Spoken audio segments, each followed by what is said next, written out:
Olá pessoal, graça e paz. Hoje é o nosso último devocional. Espero que tenha sido um tempo muito proveitoso para você. Espero que você tenha se identificado em cada vídeo, em cada palavra compartilhada e que tenha sido uma bênção. Hoje eu quero pensar com você sobre liberdade e gratidão. Sobre como a liberdade ela nos impulsiona, ela nos faz ser gratos. Sobre como alguém que é liberto, ele usufrui dessa liberdade que lhe foi dada, que lhe foi concedida. Amém? E a gente vai ler o Salmo 126 para pensar um pouco sobre isso. Que diz o seguinte: quando o Senhor restaurou a sorte de Sião, ficamos como quem sonha. Então nossa boca se encheu de riso e a nossa língua de júbilo. Entre as nações se dizia: grandes coisas o Senhor tem feito por eles. Com feito, grandes coisas fez o Senhor por nós, por isso estamos alegres. Restaura, Senhor, a nossa sorte como as torrentes no Neguebe. Os que com lágrimas semeiam, com júbilo ceifarão. Quem sai andando e chorando enquanto semeia, voltará com júbilo trazendo os seus feixes. Amém? O salmista aqui está vivendo um contexto de pós-exílio babilônico, porque a gente lembra através da história que lá no livro do profeta Daniel, que o povo de Judá ele é levado cativo para a Babilônia através do rei Nabucodonosor. E esse povo ele passa por volta de 70 anos ali na Babilônia, impedidos de adorar, longe de casa, longe do templo, uma terra pagã, onde a figura do rei era adorada, e o povo se vê aprisionado dessa forma. Então, 70 anos depois, o Senhor provê um resgate para o povo de Judá, fazendo com que um rei chamado Ciro, não mais Nabucodonosor, um rei chamado Ciro, ele assina um decreto dizendo que o povo de Judá pode voltar para casa, que o povo de Judá está livre. E não somente isso, ele também faz com que o povo ganhe escolta de volta para a sua terra. Por isso que o salmista ele exulta essa gratidão, essa felicidade. Quando o Senhor restaurou a sorte do Senhor, ficamos como quem sonha.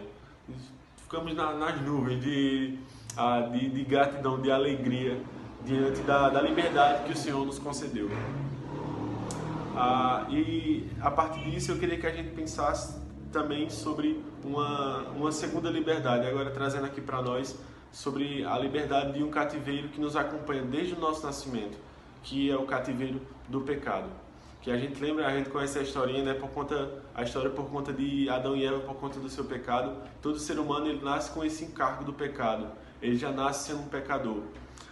E Deus, assim como providencia um resgate para o povo de Judá, ele também providencia um resgate para nós, para aquele que está morto em seus delitos e pecados, porque a Escritura ela nos trata como inimigos de Deus antes da nossa conversão.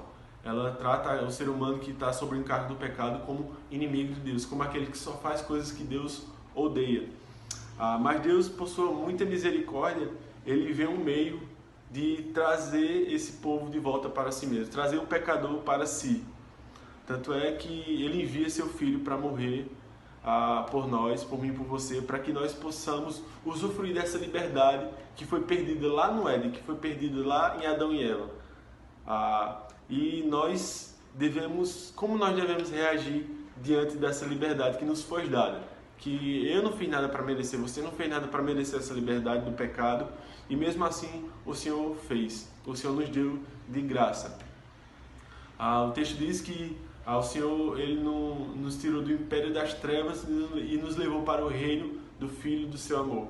Então, Deus, assim como fez com Judá, Deus nos resgatou do império das trevas e nos levou para o reino do Filho do seu amor, nos levou para Ele mesmo. Então, o Senhor é aquele que vem a nosso resgate. Ele veio a nosso resgate sem que nós merecêssemos. Ele veio sem que nós pedíssemos.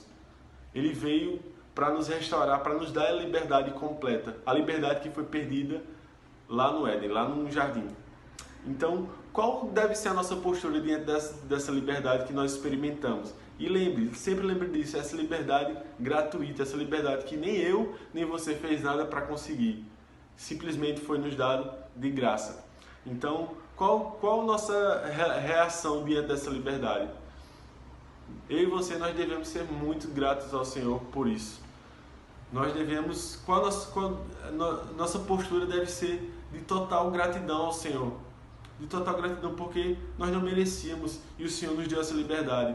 Por isso que todos os dias, quando a gente acordar, quando você pensar nas coisas ruins do dia, quando os dias ruins vierem, que virão, você lembre que Cristo nos libertou, que Cristo nos deu essa liberdade, que antes nós éramos escravos, agora nós somos livres.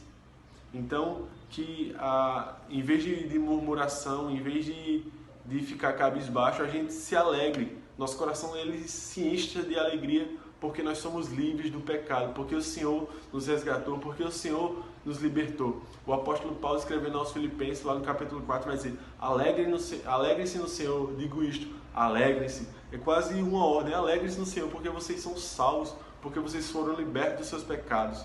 Então, que eu e você nós sejamos gratos a partir dessa liberdade que nós temos. Que quando o dia ruim vier, quando as murmurações vierem em nossa mente, a gente lembre que nós somos gratos porque o Senhor nos libertou, porque o Senhor ele nos tirou de um cativeiro que nós não poderíamos sair, um cativeiro muito pior do que o cativeiro que Judá passou, que é o cativeiro do pecado. E o Senhor ele é aquele que nos liberta, ele é aquele que nos pega para si mesmo. Então, que Deus abençoe sua vida e que você lembre disso.